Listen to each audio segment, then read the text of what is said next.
Well, good evening, everyone, and welcome to the Brian Crombie Radio Hour on Saga 960. I want to introduce you to a gentleman that I think extremely highly of.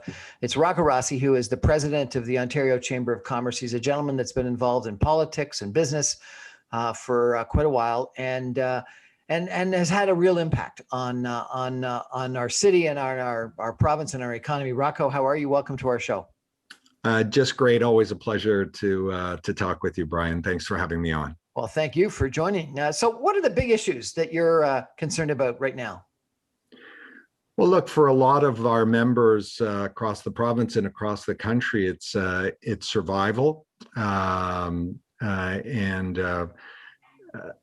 We've got the light at the end of the tunnel. The vaccines are coming. The supply is far slower than anyone would like, but getting to so-called herd immunity is the single most sustainable, most important way we get our lives back to normal.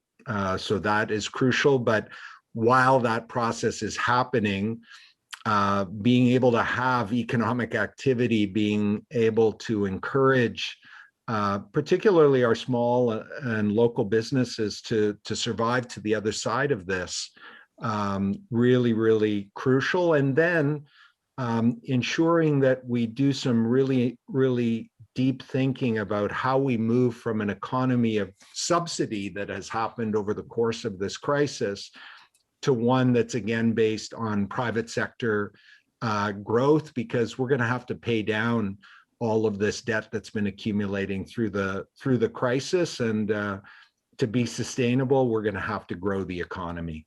No question. So three big issues there among undoubtedly many more. So let's take them in some pieces. So the first one, vaccine rollout.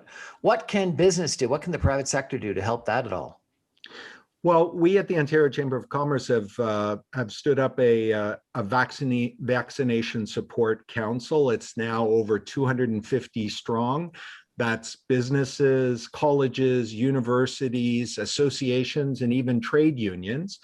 And we've reached out to public health units across the province to donate, to volunteer, to help with project management. And we've had some incredible successes already. You've got Bruce Power, which is one of the co-chairs of our council.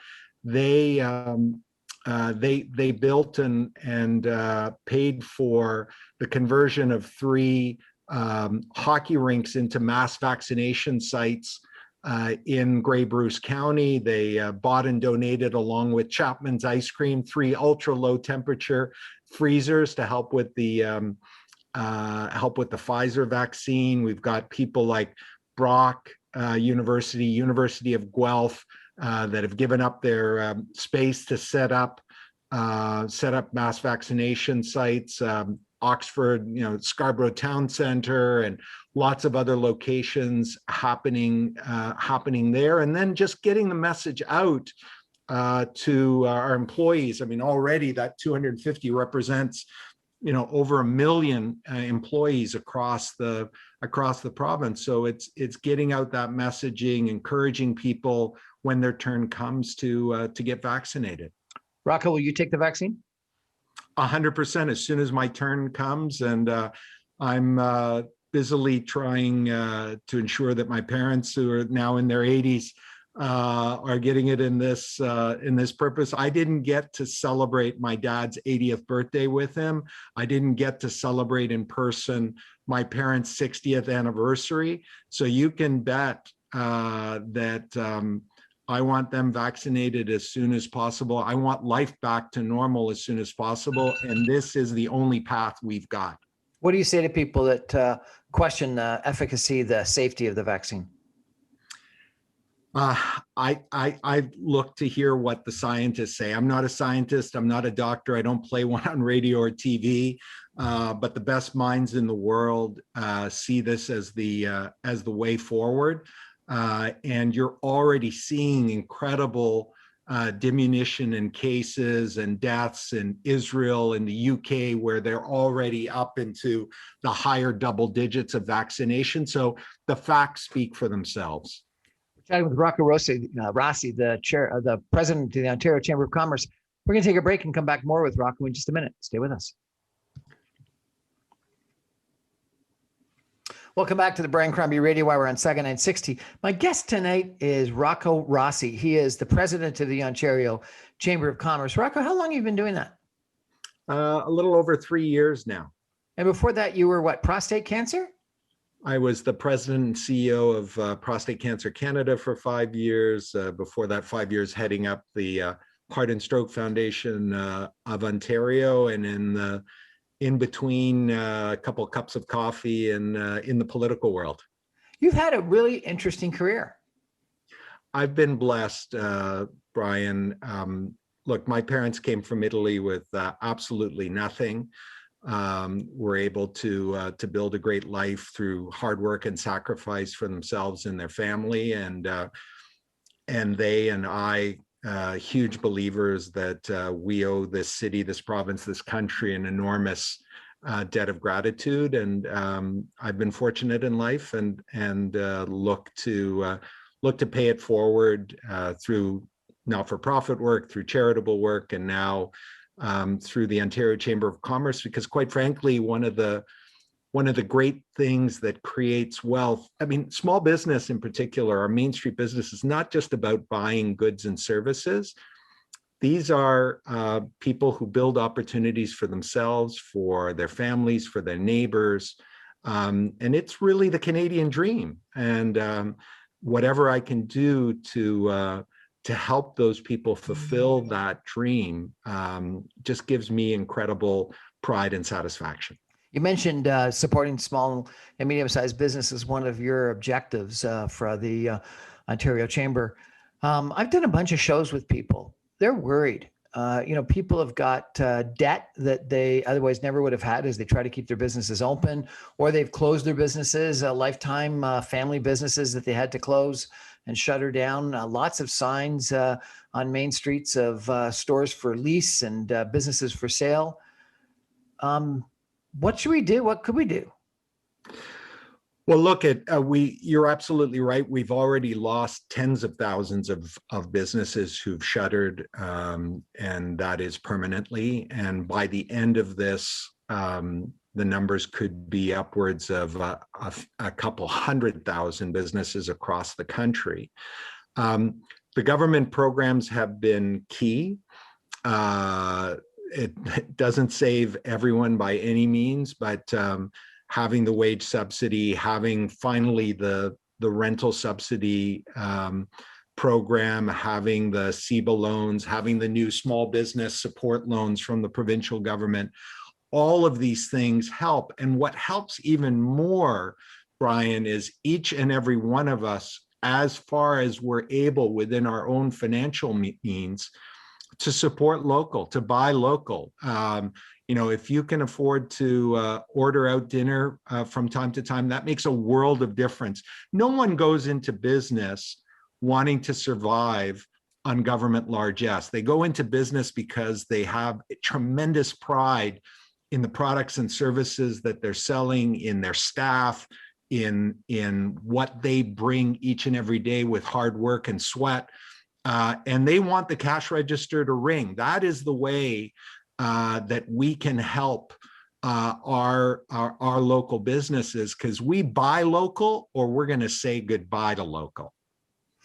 Do you think that we erred too much on public health and not enough on economic health? Did we become too restrictive on closures such that the local businesses just suffered too much? Look, I'm not in the game of second guessing and hindsight. My nature from birth has always been looking forward. So what do we do starting today and going forward? Because that's what we can control. There is no question that there were many who wanted to define this as simply, well, it's health on the one side and it's money on the other. And so surely easy trade-off, we're going to take care of health. But what people forgot or did not emphasize anywhere near enough is that there are enormous health consequences on the other side.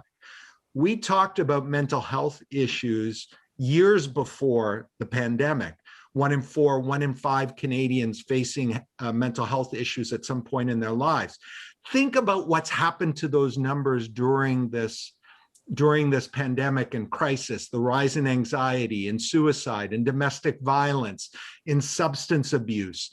And on top of that, treatments and procedures and tests that are so-called elective, fine, they're elective if it's a difference of a few weeks, but we've gone a year now, and a lot of people have put off cancer screenings, have put off blood pressure testings, and there is an enormous health as well as economic price being paid. That has to be balanced. But right now we're facing more virulent variants. Vaccines are coming slower than we would like. We've got to make sure, with the light at the end of the tunnel, that we don't go, irregular and not benefit from and leverage all of the sacrifice that's already happened. So let's buckle down. Let's make sure we're masking, the physical distancing.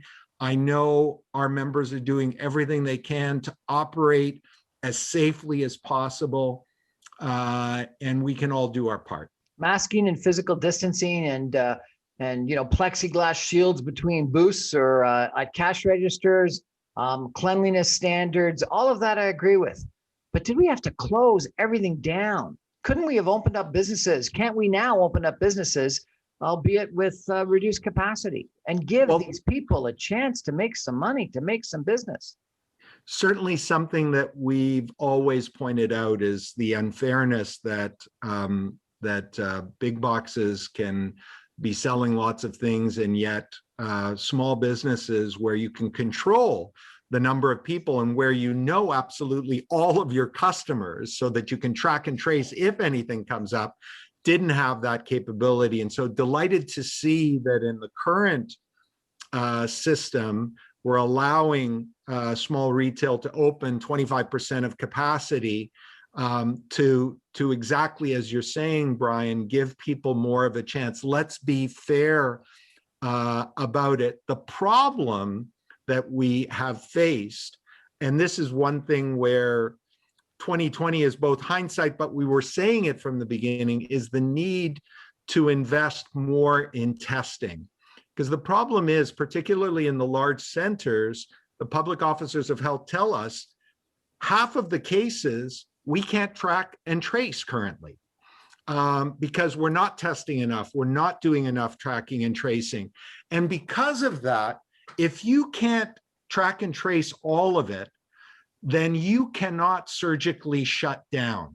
You go to the blunt instrument, and that's why we've ended up in lockdown, because we did not invest, and we continue not to invest enough in testing. We can be doing much more in the area of rapid testing, of antigen testing, not because it's the same as the gold standard PCR testing, but it's a great filter to start really taking control and managing the crisis as opposed to always be reacting to it.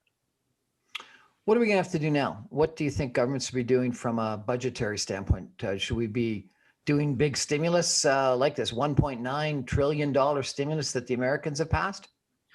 Look, we've got to ensure that the supports to business and individuals continue as long as the crisis continues, because the downside with letting tens upon tens upon tens of thousands of businesses to go bankrupt is that it makes it that much harder to restart an economy. It's like the metaphor of a fire. It's so much easier to start a fire when you still have embers at the bottom of the barbecue.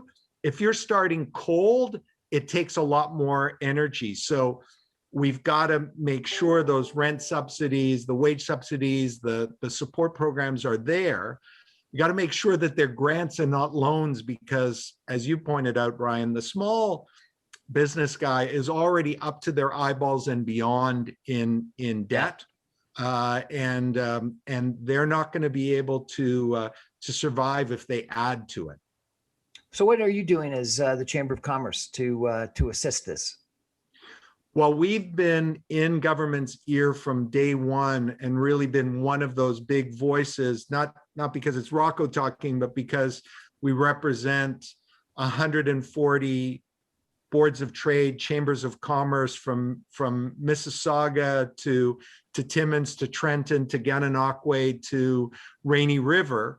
And that has been the force and the voices, over 60,000 businesses, along with our partners across the country, to get those programs out to people, to make sure that they got adjusted, because government made the best guess they could initially. And, you know, the wage subsidy program, as one example, started off as a 10% subsidy, which wasn't doing anything. Nothing. And got them to change it to 75%. So we continue to do that work, and the need to get it to people, to that vaccination support council, making sure we're going to accelerate and get that process out as quickly as possible as supplies arrive, because we need to be doing 3-4 times a day more than what we're currently doing, just to be able to get to herd immunity by September, by the promise that both the province and the feds have talked about. We need to be 3 times what we're doing right now. And that's going to need all hands on deck.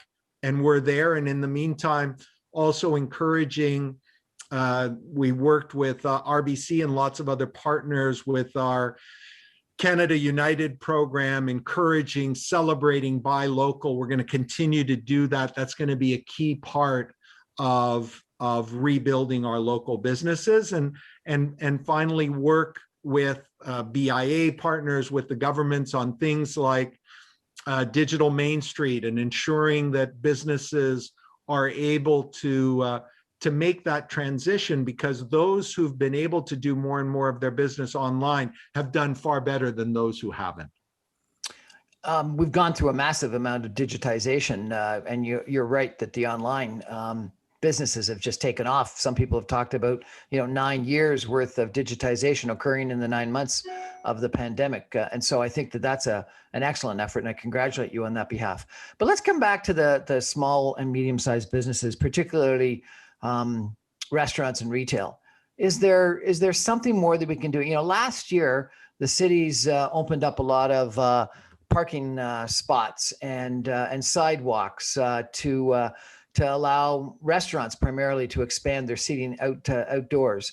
I know some places are continuing that for the summer. Should we be doing that longer? Should we be doing that for retail stores? Look, we live in Canada, and so that season is relatively short, but when it comes, hopefully the combination of much more in the way of vaccination and taking advantage of those patios, getting more product out in those areas as well, is going to be helpful. Every bit is going to be crucial in terms of survival, because every day we're losing more businesses. And again, it can't just be about government handouts. It's got to be about making the cash register ring. I spoke to a small restaurateur in Port Credit, and because of the sidewalks that were given and the parking lanes, he actually was able to double for 4 months his seating capacity. And he said that it made a material impact. Now, he did say that the monies that he lost over the course of the last 9 months are such that it would take 2 or 3 years of that sidewalk availability for him to make back his money. But he said, so far they've only given him 1 year. But if they gave him 2 or 3 years, he could actually break even, not make money, but break even. Well, I think there are a couple of things. One, I'd like to see that continue. Another thing I'd like to see continue is the ability of those restaurants with licenses to be able to sell alcohol along with delivery purchases, because that's a large source of margin for those restaurants. That has been helpful.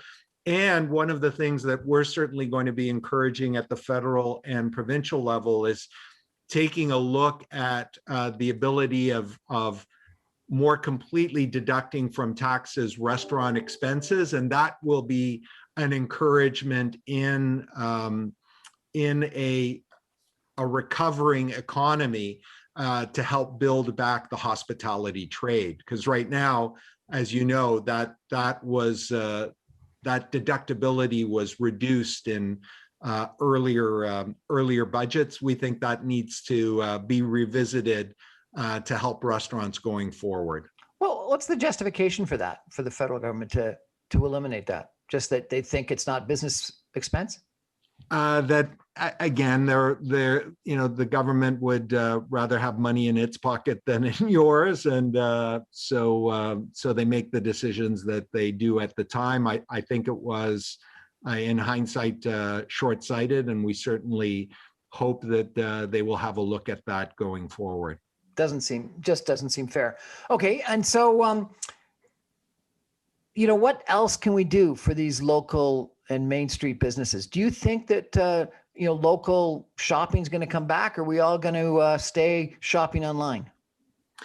There's no question that there was already, before the crisis, there was a trend to more online. And back to my parents, during this crisis is the first time they've ever gotten anything online, and they quite liked it, but they're itching to get back to their local merchants. They want to be able to see the produce and purchase that directly, and also just the social interaction.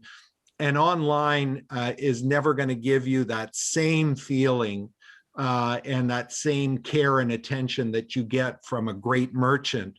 So there is still room. And again, it's not just about goods and services. These companies, these businesses are the ones that create the jobs in the local environment, that are the ones that are supporting the local charities, and people will help neighbors. We're seeing that.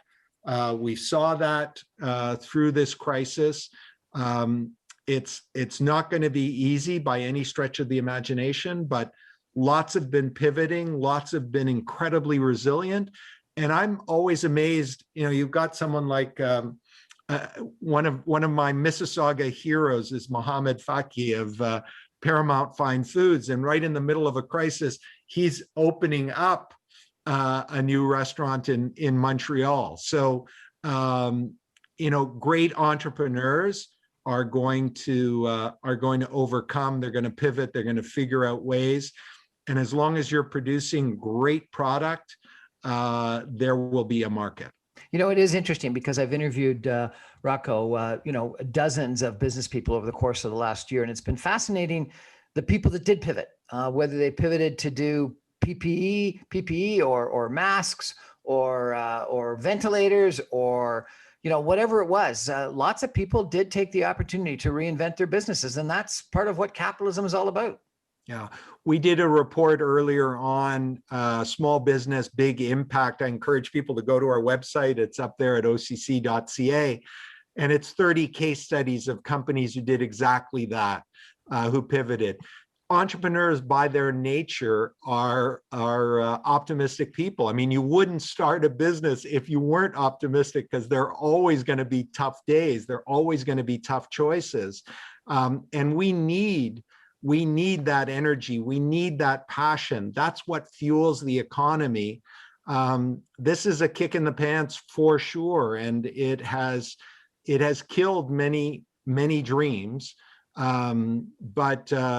But it's also created new ones. And we still live in the greatest country on earth, and we're going to come back from this. We're chatting tonight with Rocco Rossi. He is the president of the Ontario Chamber of Commerce. We're going to take a break and come back more with Rocco and what he thinks the comeback, the rebound is going to be like, and what we need to do. Stay with us.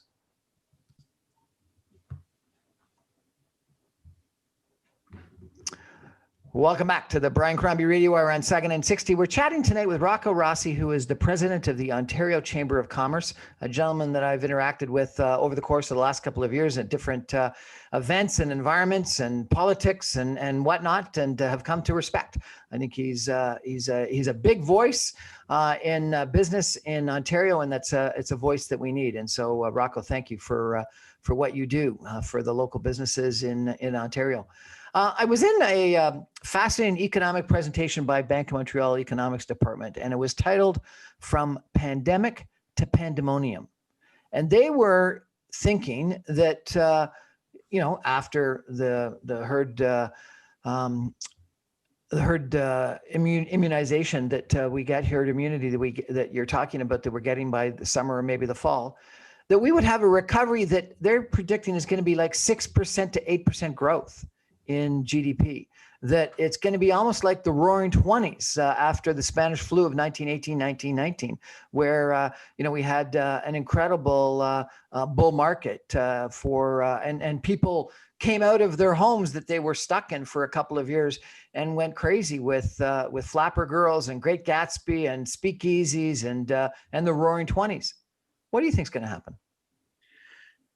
Look, my father's always taught me to be careful of crossing a river that has an average depth of 1 meter, because eventually you find holes that are deeper. And that's the only problem with that analysis. I think on a median and average, they're absolutely right. There is an enormous amount of pent-up demand. There are large segments of the economy. This has not been an equal opportunity disaster. Women have been hit far harder than men, racialized community more than mainstream. Some sectors, hospitality, tourism, recreation, health, hammered, while essential services, real estate, construction, technology have done very, very well. Thank you very much. And so there are opportunities, but there are also people that we're going to need to reach out to, because not everyone, gets to be a flapper girl in the Roaring '20s. And part of that is we need to make sure, for instance, one of the things we've definitely learned through all of this is that there is a digital divide in Ontario and in Canada. If you have access to broadband, you've been able to pivot your business a whole lot better and easier than those who don't. And it's not just business. You got broadband, you can teach and learn skills remotely and from home. There's a bunch of kids who have been suffering through a situation where at home they don't have broadband. And you can say, well, because of the health crisis, we got to teach online. But if I'm living in an apartment with multiple other people and I don't have access to broadband, you are, just basically fading me to a much less good outcome than those who do have it. And even healthcare and virtual healthcare. Again, there's lots we can do with broadband, not so much without. So rolling that out is going to be the key infrastructure of the 21st century. We need to once and for all stop the madness of interprovincial trade barriers. We have more free trade agreements with other countries around the world than any other G7 country, and yet it's easier for me to trade in the US than it is between Ontario and British Columbia. Rocco, and that's just nonsensical. Rocco, people have been saying that for decades. How come it hasn't been solved?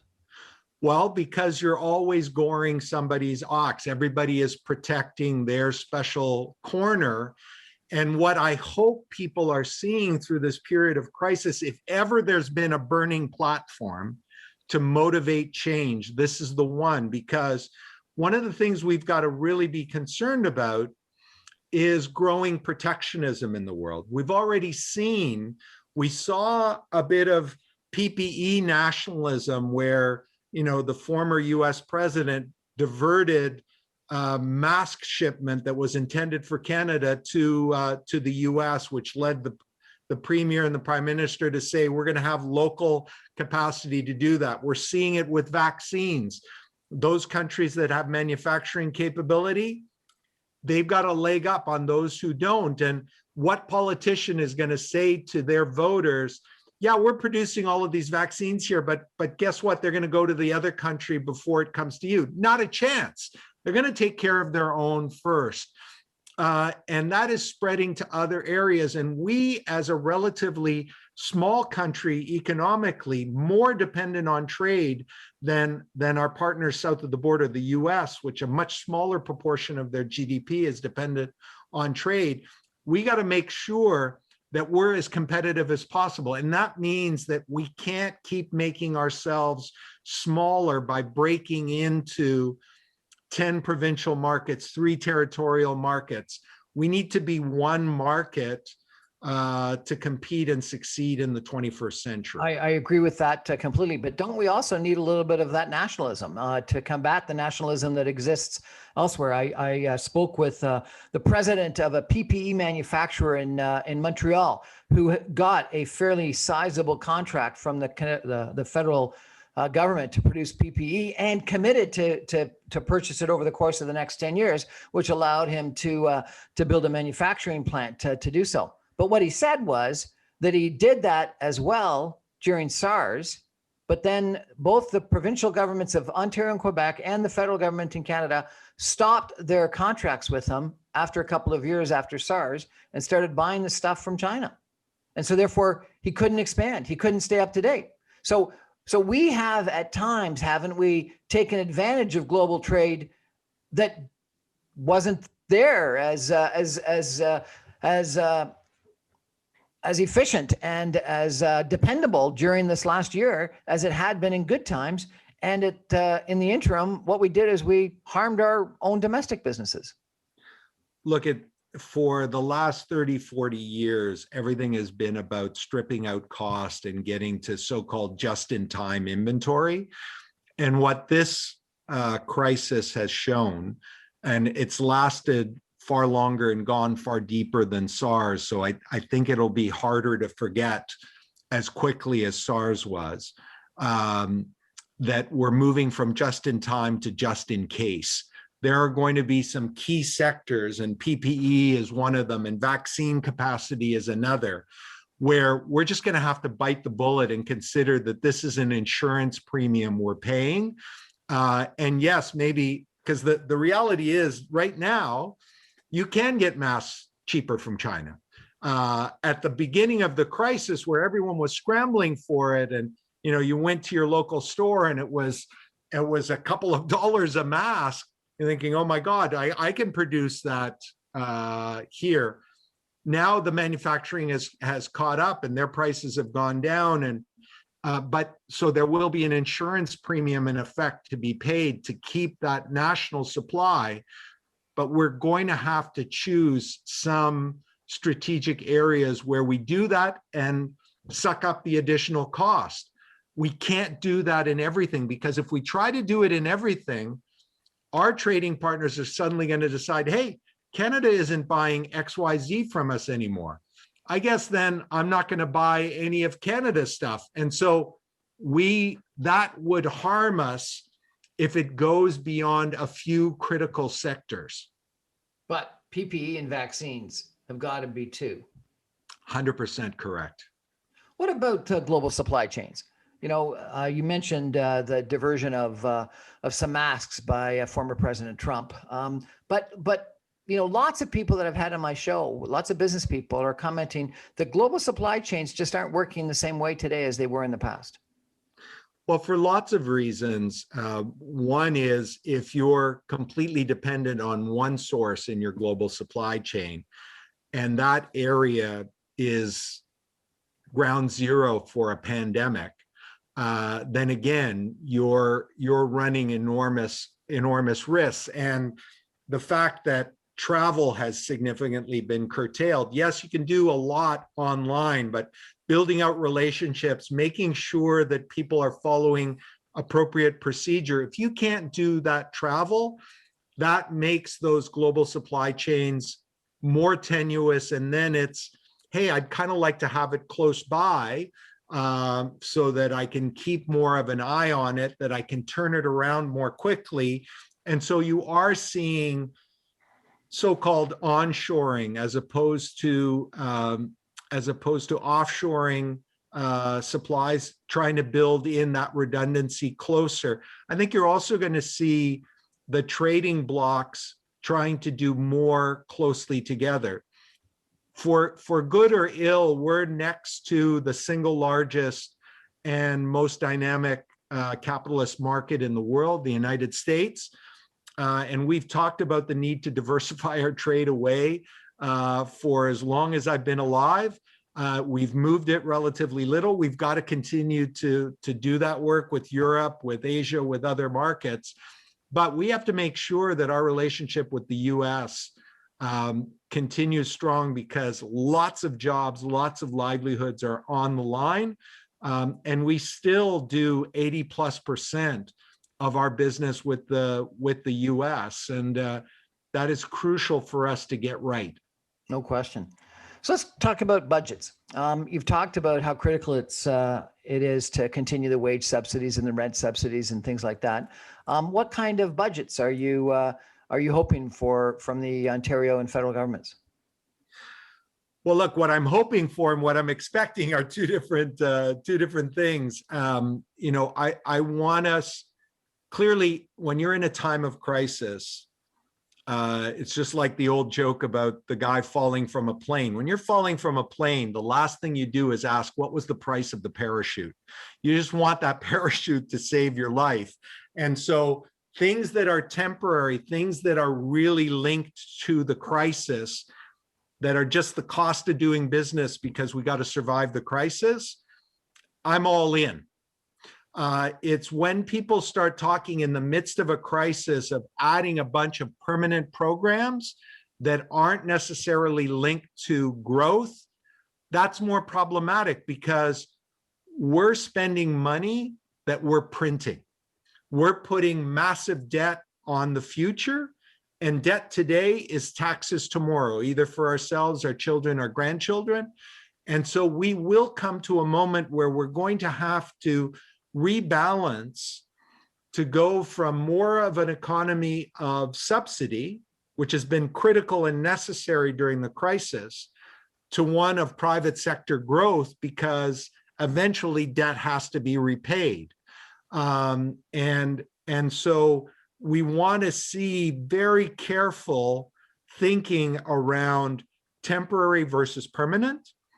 And as you look at benefits, all of which could be great, let's put an emphasis and a filter on what it is that's going to generate growth. And that could very well include key social programs. I mean, as I pointed out before, women have been far more heavily affected by this crisis than men. And women with children who make under $1,000 a week have been the highest in terms of impact, because if schools shut down, if daycare shuts down, women, sadly, in our society still bear the disproportionate brunt of childcare. And that's meant that they've had to come out of the economy. We have participation rates. What can you do with it? What can you do with it?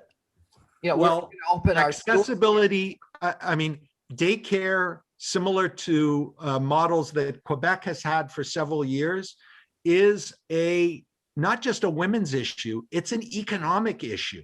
But you can't be layering that and talking about national pharmacare and this and that and the other thing all at the same time. We're not going to have the means. So we're going to have to be very thoughtful, very disciplined about those programs that we add on a permanent basis that go beyond this crisis, that focus on our ability to generate more wealth in order to pay for those other things and to pay down the debt that we've just created.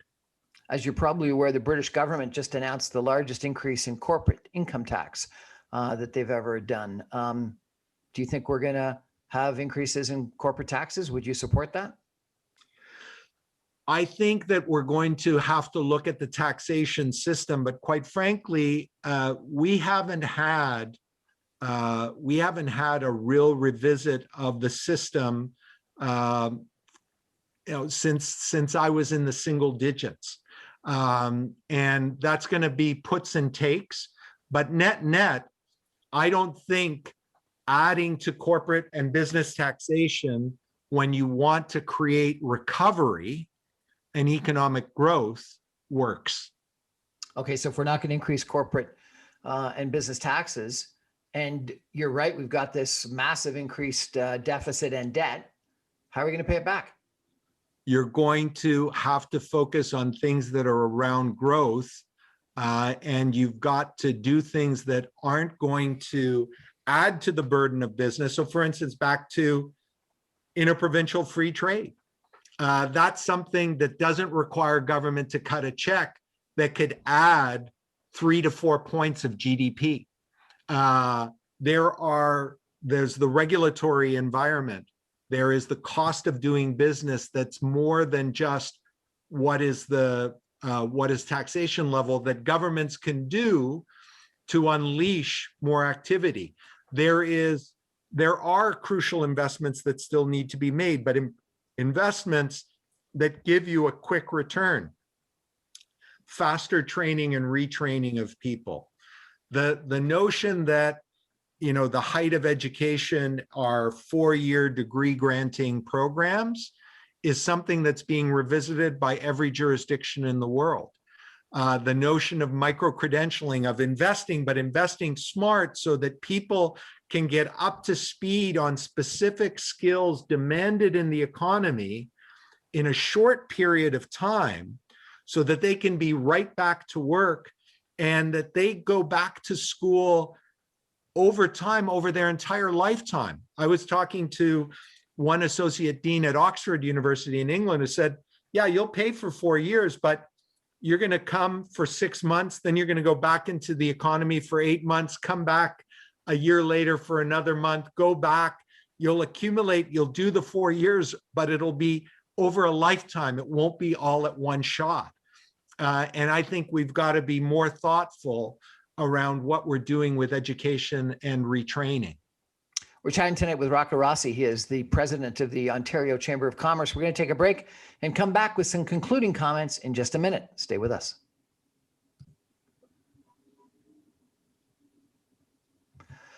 Welcome back to the Brian Crombie Radio Hour on Saga 960. You know, I've been doing this show for the last year and a half, just as a part-time gig after work, and it's been a lot of fun for me because I get to reconnect with a whole bunch of old friends and associates, people I've run into, and other people, new people across the Canadian economy, and it's been really enjoyable. And so I wanted to thank Rocco Rossi, because Rocco, you're one of those people who I admire, and I've followed your career, and I really enjoyed it. When you ran for mayor of Toronto, and that was kind of fun. And you are a wonderful, inspirational person. So I congratulate the work that you're doing with the Ontario Chamber of Commerce. Thank you so much for that. I'm honored to be on your show. You were a big booster of Toronto. You still are a big booster of Toronto. I know you're president for Ontario, but you ran for mayor of Toronto, and Toronto is important to you. Will Toronto come back? Are people still going to want to go downtown, or are people going to, all go to the 905 and stay in their homes? Look, there is so much energy. There is so much life. There is so much, between the universities, between Ryerson, U of T, York, and entertainment, et cetera. That is going to come back. I think what we're going to have are more hybrid models. Not all businesses can be done from home, and so we can't pretend that that's the case. Not everyone is going to have that choice, but where that choice exists, I do think that you're going to see it reinforced. I think the days of 9 to 5, 5 days a week are going to become fewer and fewer for many people, and so you will do more commute, but Toronto remains an engine of our economy, and a magnet for social intellectual activity, and so I feel pretty bullish that it will continue to be the big smoke for a very long time. Last time I ran into you, I think in a bank tower downtown Toronto at a lunchtime address, and you walked in a little bit late, and you probably stopped and shook hands with, 20, 25 people on the way to the seat at the table I was at. Are we going to come back to that? 100% we are. It can't happen soon enough for me. I mean, it's interesting. I've talked to lots of our members, and how you've dealt with this pandemic has less to do with age and technological savvy and more to do with where you go along the spectrum of introvert to extrovert. My staff that are introverted have had a far easier time of dealing with the crisis than those, and I include myself in it, who are extroverted. I can't wait to get back into the office. I can't wait to get back into big events. I can't wait to be surrounded by my family and hug it out with my mom and my dad. And quite frankly, that is a deep human need. And that's why I feel confident that we're going to come back. And it will be once again a big part. Does that mean that that we're not going to be careful, that we're not going to be washing hands, that masks will completely disappear? No, but we're going to be going back because man is a social animal, and we need each other, and we're going to make that work. Rocco, do you have a final message for our listeners tonight? Well, look, stay positive, test negative, download the COVID alert app on your phone. Help frontline healthcare track and trace. We're still managing this crisis. The more data they have, the better. People tell me, yeah, but it's privacy, it's government is going to know where I am. You give more of your private data to Facebook, Twitter, LinkedIn than you do to COVID alert, and none of those other apps is going to save life one. So please do that. And wherever possible, however possible, buy local, support local, because those are the people who've always been there for us, and they need our business more than they've ever done. You heard it tonight from Rocco Rossi, the president of the Ontario Chamber of Commerce. Stay positive, test negative, and buy local. Thanks, Rocco. Really appreciate it. All the very best, Brian. Pleasure.